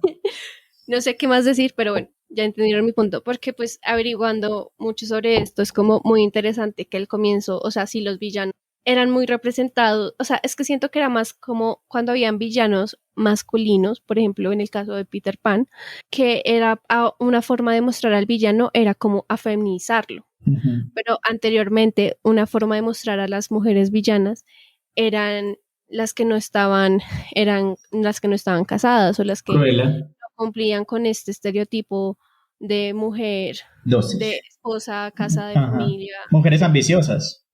Sí, es que eran mujeres ambiciosas y que tampoco su cuerpo era normativo. Pero entonces ya siento que con el queerbaiting en el Renacimiento cambió mucho y que sí ya nos fuimos muy a lo queer. Y pues como mi pregunta sería como, ¿está bien que, o sea, pues si está bien o no está bien, pues ahora Ashman ya lo hizo, ya nos encanta, pero pues sí he visto que muchas personas dicen que lo que hizo con Úrsula no está tan chévere, aunque haya sido un hombre gay. Entonces, ¿cómo está bien que una persona de la misma comunidad haga queerbaiting? ¿Ustedes qué piensan? Yo entiendo que lo de Úrsula no sería queerbaiting, sino queercoding. ¿Sí?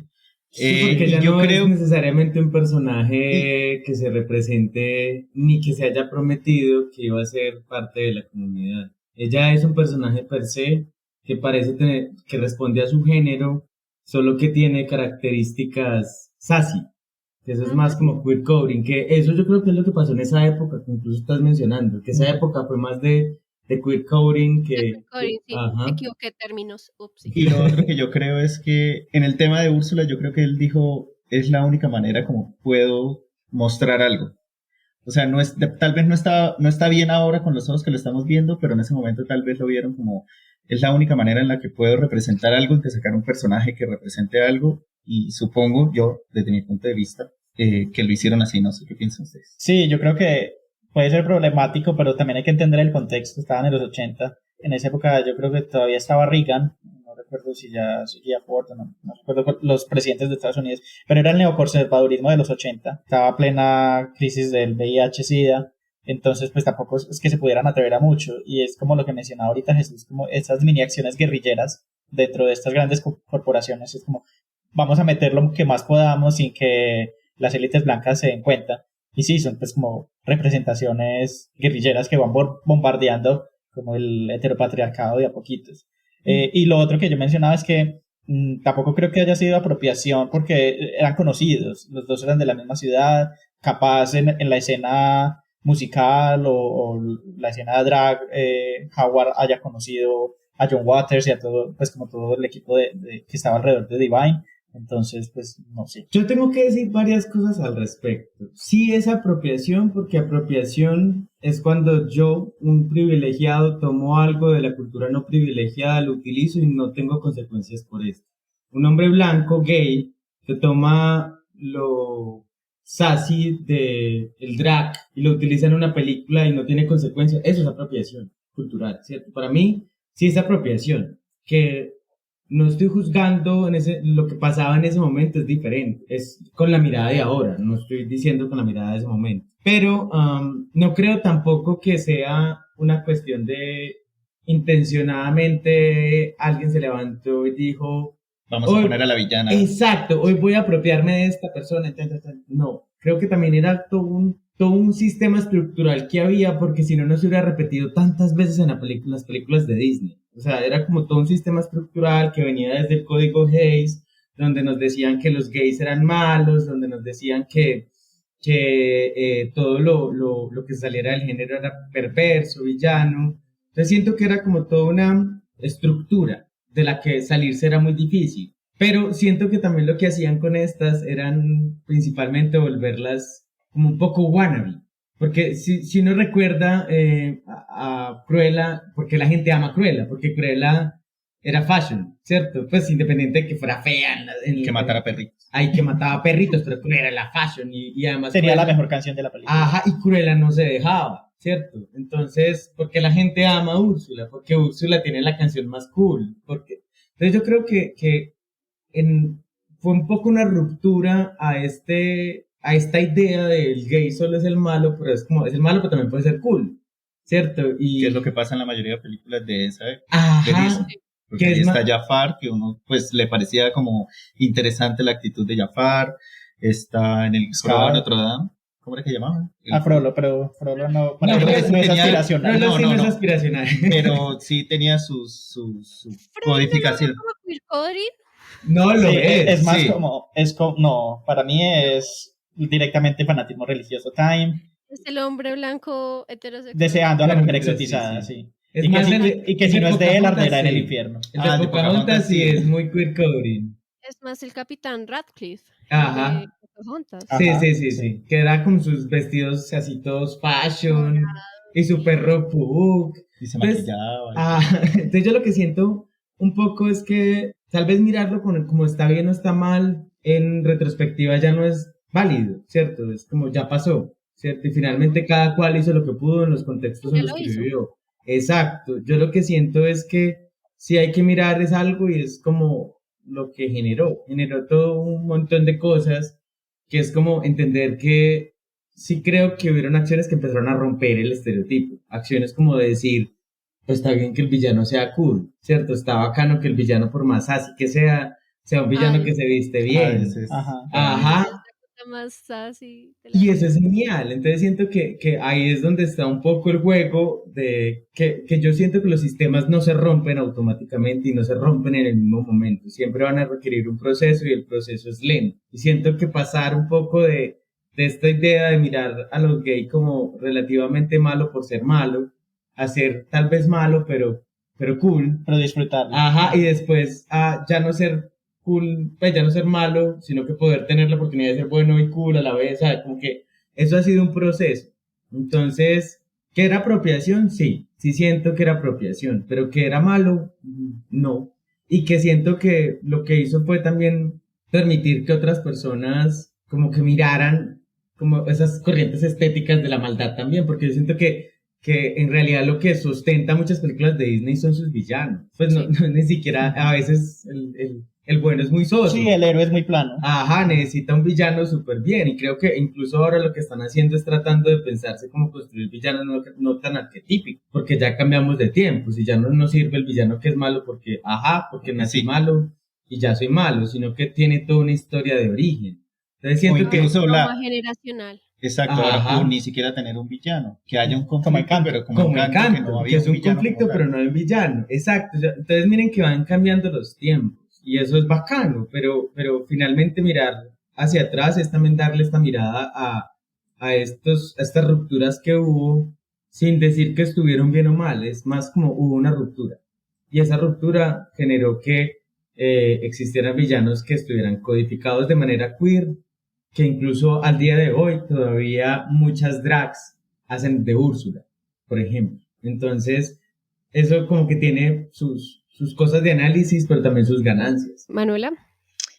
Sí, no sé, estoy conflictada ahora, porque sí es cool ver a los villanos, o sea que un villano puede ser sassy, puede vestirse así elegante, utilizar colores llamativos, por ejemplo en el caso de Pocahontas, que utiliza morado y este tipo de cosas, sí es muy interesante. El problema va cuando con estas características de la comunidad queer siempre se empiezan a relacionar es con el villano, entonces que por el villano tener estas características, esas características son malas, ¿sí? Ahí va como el problema, y pues sí, que pues estoy de acuerdo con lo que tú decías de... Pues bueno, sí, ya mirar hacia atrás, pero ya no ponernos a decir si es bueno o malo, sino ya es solamente analizarlo y pues ver cómo exactamente cómo las cosas van cambiando hoy en día. Y pues ahorita no sé, no tengo, o sea, ya con las películas actuales no tengo ningún representativo que haga que haya un villano que tenga queer coding o queerbaiting. Entonces Queerbaiting pues, es Elsa. Bye. Elsa sí. Es que sí ha mutado. Yo creo que antes estaba este queer coding con los villanos, pero actualmente ya el fenómeno es diferente, que creo que lo podemos hablar en nuestro episodio. Sí, porque es como después de tantos tiempos de que han sido los villanos, pues ahora queremos ser el bueno, o sea, chupi. ¿Qué tan difícil puede ser? No lo es. O sea, tenemos, por eso es que mucha gente se siente representada con La Sirenita, con Mulan. Perdón, Manuela, te interrumpí.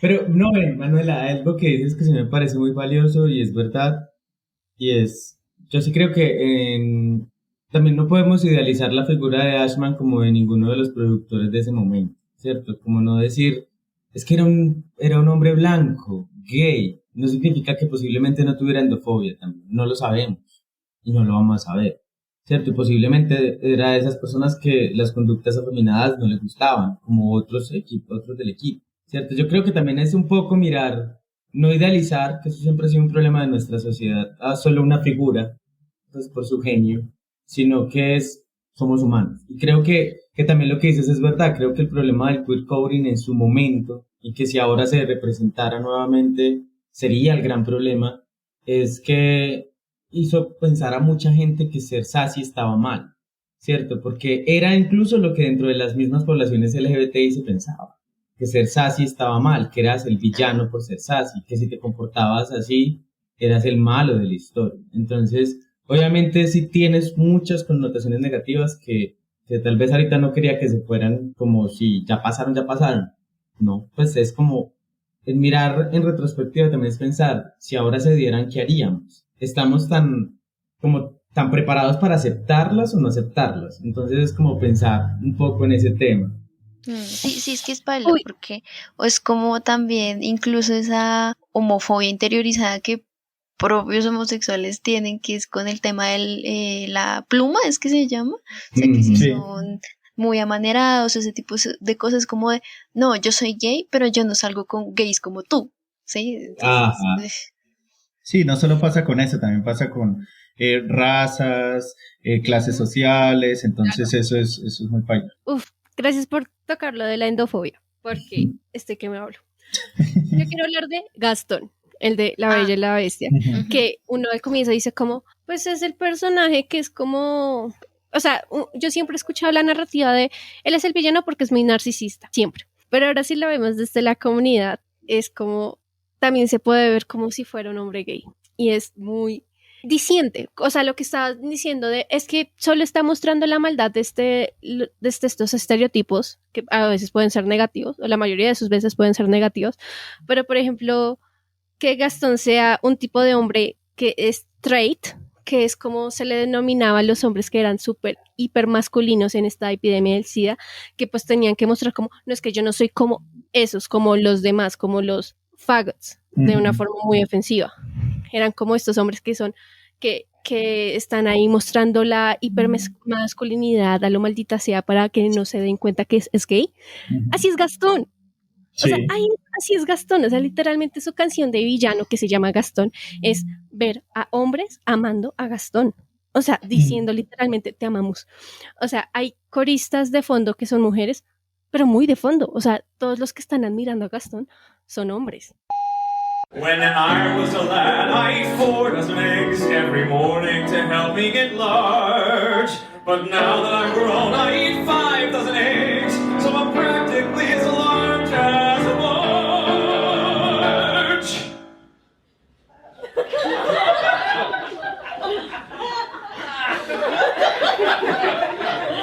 Okay, so you know they're gay, right? I mean, it's obvious. Me acordé del episodio de Euphoria con el musical. Ah, sí. O sea, Gastón es Nate, sí. Sí. Sí. Entonces es como, claro, o sea, yo sé que desde la perspectiva de que puede ser negativa, de que solo se vea a la comunidad de esta forma, pero también está Gastón, que mucha gente como que ignora que también puede tener una perspectiva, pues, de la comunidad, una perspectiva gay. Tanto que, por ejemplo, el dibujante del que traté de buscar el nombre, pero no lo encontré por ninguna parte, él literalmente dijo, yo me basé en los hombres que yo veo en el gimnasio que me atraen. O sea, las personas que hicieron el diseño de Gastón eran personas gay y dijeron, vamos a dibujar a alguien que nos atrae, pero vamos a hacer un hijo de puta. Como generalmente podían llegar a hacerlo, perdón, en la época. Pues porque la homofobia era horrible. Porque es esta visión del trait con la epidemia del SIDA, lo que estaba diciendo anteriormente era decir como, es que yo no soy como ellos. O invisibilizar tanto su homosexualidad y por eso mostrar tanto por eso hacen tanto ejercicio, por eso, sí es Nate, yo no había hecho esa comparación. Grandes revelaciones. Sí, o sea, tiene mucho sentido. Y creo que también se dio con, no me acuerdo cómo se llama el personaje que es como el secuaz de él. Lafu. Es él, que en la nueva versión pues live action que hicieron que era la gran revelación el personaje LGBT. Ajá. Y que pues que estaba enamorado de él, que es también como pues sí, como esas relaciones tóxicas entre gays que también son muy problemáticas. Ajá, como que los gays solo podemos tener relaciones tóxicas en la vida, además. Sí. No, y pues que decían como el primer hombre gay abierto en Disney es como Sweetie, o sea, en la versión animada en serio está muy admirándolo. Y que me gusta mucho que en The Mob Song él sale a decir como estoy viendo una bestia, pero no es la que vamos a ir a cazar. Pero hay algo que yo quiero hablar. Se le cayó la máscara del amor que tenía por Gastón. Amiga, date cuenta. Sí, yo quiero, cuando hablamos de lo del queerbaiting, que es como la nueva modalidad, Disney siempre va a evolucionar en la forma pero como la nueva modalidad de lo del queerbaiting, yo siempre he tenido como 2 miradas sobre el tema del queerbaiting. Una de ellas es, soy consciente de la necesidad de las representaciones para las poblaciones que han sido históricamente segregadas, pero también me mama un poco que sea a través del emparejamiento. Eso me saca un poco de quicio. Pues como que siento que es como solo la única forma de entenderlo no heterosexual es, hablé como un uribista, sí. De la única forma de... Ahora no sé si censurar eso, ¿no? A la única forma de entender lo diverso es a través de las relaciones.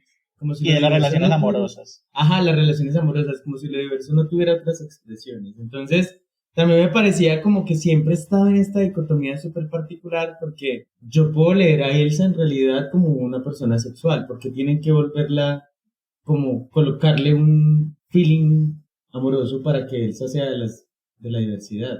Elsa no le interesa ni poquito la relación con alguien, hasta ahora lo ha demostrado, pues en las dos películas.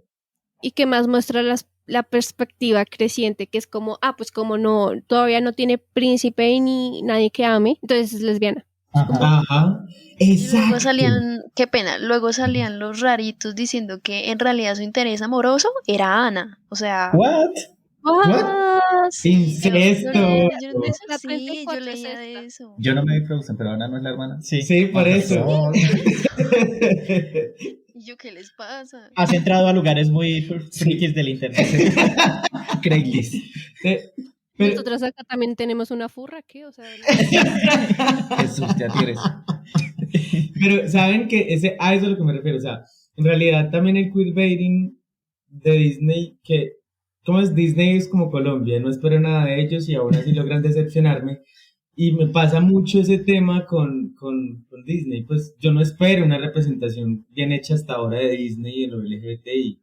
Porque incluso cuando han tenido la oportunidad de hacerla, no la han hecho bien porque no saben cómo hacerla, porque les Porque da tampoco miedo. les interesa preguntar. Y además porque les da miedo por su público, les da miedo por el público conservador que manejan, porque en realidad han tenido muchas oportunidades de hacerlo sin necesidad de que alguien se bese, por ejemplo, sin necesidad de emparejar a nadie. O sea, han tenido todas las oportunidades de hacerlo y lo han dejado de lado. Entonces siento también que obviamente por eso no lo espero, pero no significa que tal vez entre líneas no hayan muchas, como siempre lo ha existido en Disney.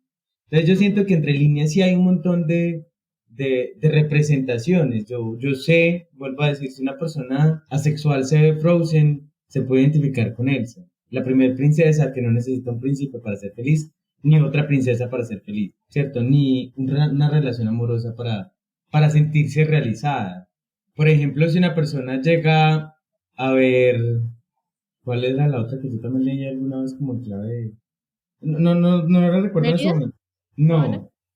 No. Por ejemplo, el tema de aunque la cagaron con la 2, pues la de Tierra de Osos, que no tenía una relación amorosa al principio, era una relación filial, paternal, ¿cierto? O sea, miren que ha mostrado, pues no estoy viendo nada incestuoso ni nada, no, sino como era algo filial.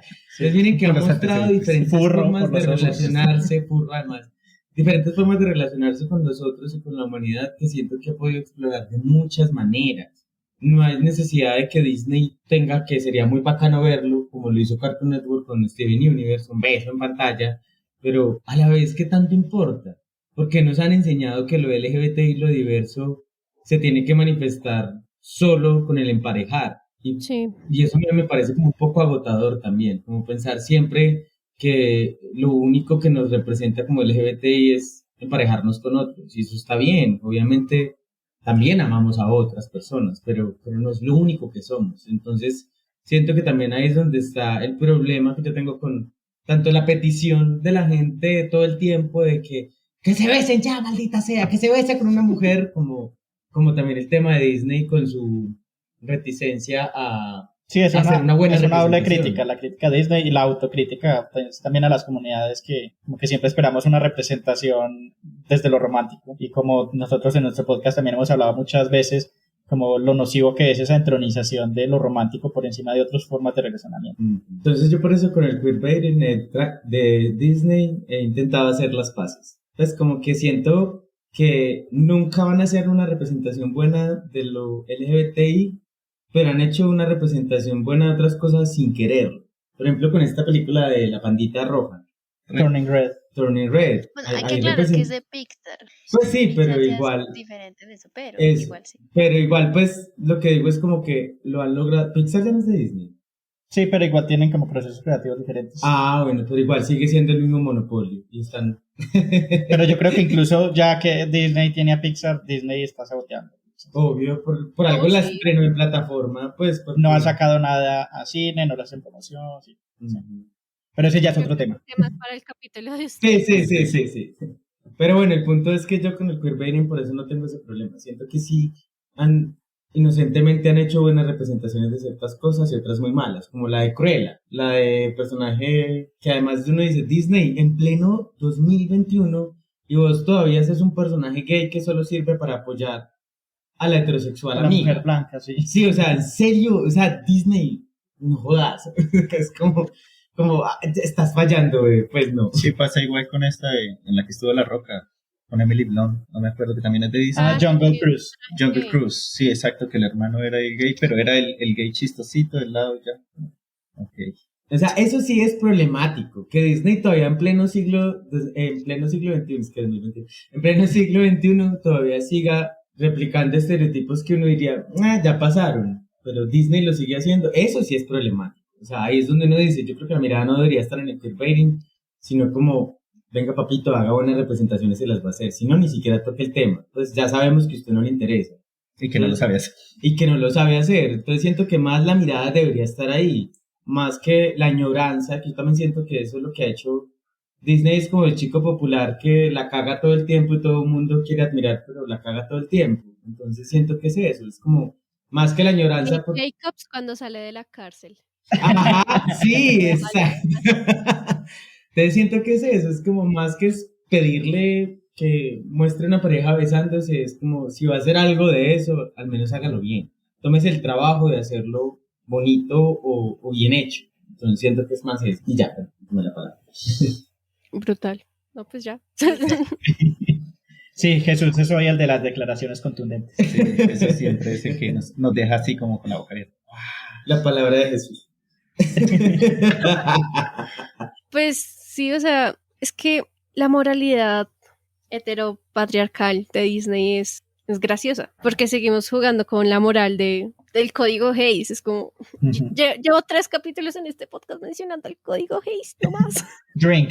Cada que digas código Hays, un trago. Pues que yo creo que Disney lo interiorizó además. Sí, es parte de su ser, ya.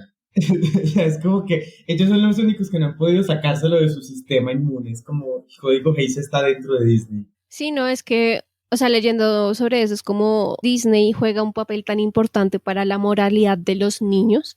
Y entonces que este chiquito, pues, no sé, por ejemplo, con Blancanieves y eso, era como, tú ves a la madrastra que es solterona o vieja, y es como, ok. Pero, por ejemplo, con las del Renacimiento es como... Es que estoy viendo una persona muy cool, porque tiene que ser el villano. Pero sabes también que yo siento que en la animación sí ha mejorado ciertas cosas, pero más en la televisión. Ver, pues, digamos, no lo hemos visto, por ejemplo, pero sé que tiene una buena representación LGBTI. Lo mismo que, bueno, eso no tiene una representación LGBTI, pero sí es lo raro, que es Gravity Falls. En Gravity Falls todo es raro, y está bien ese raro. Entonces siento que también... Yo ya no le veo tanto problema que tantos niños crezcan con Disney. ¿Por qué? Porque siento que como bien tiene representaciones muy horribles como lo tuvo en los 2000, pues porque además era la ficción y la realidad. Disney ficcionalmente tenía como un código moral muy fuerte y en la realidad todas sus actrices las destruían afuera. Y hasta Zendaya todas las destruyeron y todas eran unas perras y todas eran, cierto, horrible. Censurado. Ah, perdón, censurado, sí. Pero sí, hasta Zendaya... Las actrices de Disney eran lo peor afuera, ¿cierto? Pero Disney intentaba vender una figura que además me parece una figura medio hipócrita, porque en realidad, ¿por qué vender la idea de una mujer puritana siempre? O de un hombre puritano siempre, cuando somos seres humanos con un montón de matices. Entonces siento que en la animación infantil, Disney se ha logrado avanzar en televisión, mostrando y abrazando lo raro de forma bonita. Entonces, sí, bueno. Yo creo que aquí estás haciendo un muy buen teaser de lo que vamos a hablar en nuestro episodio, que nos vamos a concentrar más en el Disney reciente, sus controversias, la ley de Don't Say Gay y esas series de televisión que también tienen cosas muy interesantes. Perdón, me adelante. No, pues ya, yo creo que ya podemos concluir este capítulo que quedó muy chévere. Entonces ahora quiero una conclusión de cada uno. De Jesús, no porque haya dado como unas 5 Sí, ya nos ha dado todas las conclusiones. No, mentiras, tú también, tú puedes. Jesús, regálanos unas conclusiones. No odio tanto a Disney, mi conclusión. Sí, yo creo que es ver Disney con ojos críticos. Tampoco decir como que no estamos aquí en la campaña, por más de que nosotros lo decimos en nuestro podcast de que es nuestro archienemigo. No es como no vean Disney nunca, porque eso sería ilógico. Les tocaría encerrarse en un sótano sin nada. Pero sí tratar de ver las cosas con ojos críticos y de revisar cada vez que salga una película, un tipo de representación, qué me están queriendo decir de verdad con esto, cuál es el contexto de la película, porque no, pues claramente no es lo mismo ver la Sirenita o la Bella y la Bestia en su época como verla ahora y qué lecturas podemos hacer. Creo que eso es como de mi lado lo que puedo concluir. Sí, yo creo que rescataría mucho de la última reflexión de Jesús el tema de la autocrítica también de nuestras propias expectativas como poblaciones LGBT, de, bueno, qué tipo de representaciones estamos esperando y por qué solamente estamos esperando que las representaciones de lo queer sean desde las relaciones románticas o desde un beso, pues como que para nosotros la epítome de si nos estamos viendo en pantalla es que haya personajes besándose. Eso también dice mucho de lo que estamos esperando. ¿Y de quién nos les va a dar? Pues si es Disney, sabemos ya lo que nos atenemos. Si es de pronto Netflix o si es... Pues yo sé que no estamos hablando de Netflix, pero también analizar de quién nos va a dar esa representación. Y no solo entronizar como esas relaciones románticas, sino como ver que desde nuestras vidas queer nosotros tenemos experiencias muy amplias y que el centro de nuestras vidas no es solamente las relaciones románticas, sino como que hay muchas historias que se pueden contar, hay diversidad de historias. Entonces sí, yo creo que esa es como mi conclusión. Tengo que sacar uno que no, ya dije. Véanse el hilo de Stitch, esa es mi conclusión. Manuela. Bueno, pues que aprovechar que ya estamos en una actualidad más despierta, con más capacidad de análisis, de pensar qué es lo que nos están vendiendo y pues no solamente conformarnos, ¿sí? Con lo que, pues, por ejemplo, lo que era esta época de Renacimiento, que fue lo que estuvimos hablando todo el capítulo. Ya no tenemos que conformarnos con lo mínimo, sino que pues ya podemos ir haciendo lo que se ha ido haciendo en estos años y es exigir. O sea, pues como minorías tenemos ese derecho a exigir lo que queremos ver en pantalla y no solamente quedarnos con esa vista del hombre blanco, ¿sí? Sea lo que sea. Entonces no solamente quedarnos con esa vista, sino que somos capaces de exigir que queremos ver, cómo queremos la representación y pues sí, no estamos hablando de Netflix, pero por ejemplo con Heartstopper y ese tipo de cosas que son representaciones lindas y no las trágicas, no somos los villanos, ese tipo de cosas. Y que, o sea, son cosas que se pueden llegar a ver en Disney si no fueran tan ultraderechistas, porque igual, pues sí, es la corporación, pero detrás de esa corporación hay gente muy linda trabajando detrás de todas estas producciones, como por ejemplo lo vimos en Turning Red. Daily. Yo siento que la gente que sigue diciendo que no entiendo por qué Disney siempre tiene la necesidad de cantar, chúpenlo. Pues, o sea, Yo era de eso, yo decía así antes, ahora sí me gustan los musicales. terrible.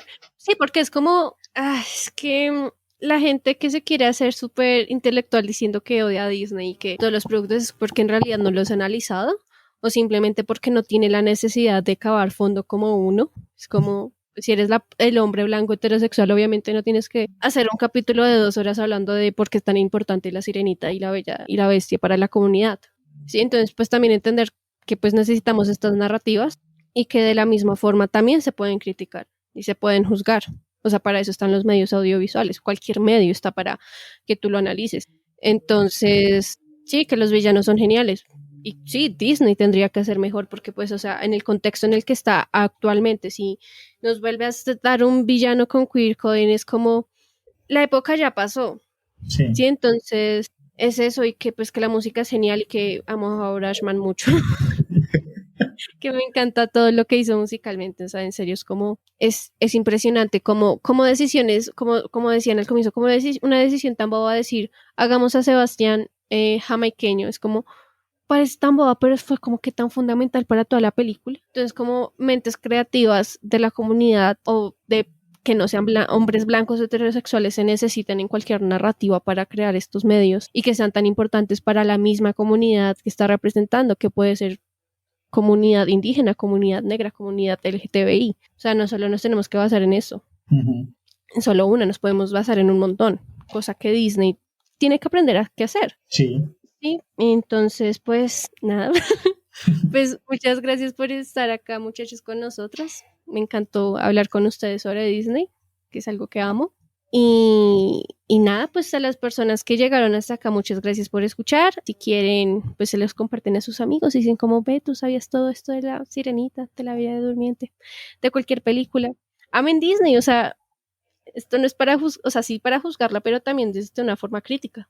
Entonces, pues nada, pues muchas gracias muchachos por querer hacer el mashup con nosotras. Entonces, Muchísimas pues nosotras gracias. también vamos a participar en el podcast de ellos, siguiendo hablar de Disney, pero pues ya no tanto como de las películas, sino de otros aspectos que van a escuchar en el capítulo. No les vamos a spoilear nada acá.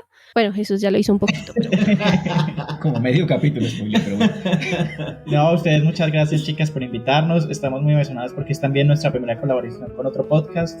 Y entonces esperamos que salga muy bien y que también se disfruten la charla que van a tener con nosotros. Listo, entonces, bueno, muchas gracias por llegar hasta acá, las personas que llegaron hasta acá. Y nos escuchamos dentro de 15 días, espero. Thanks for listening.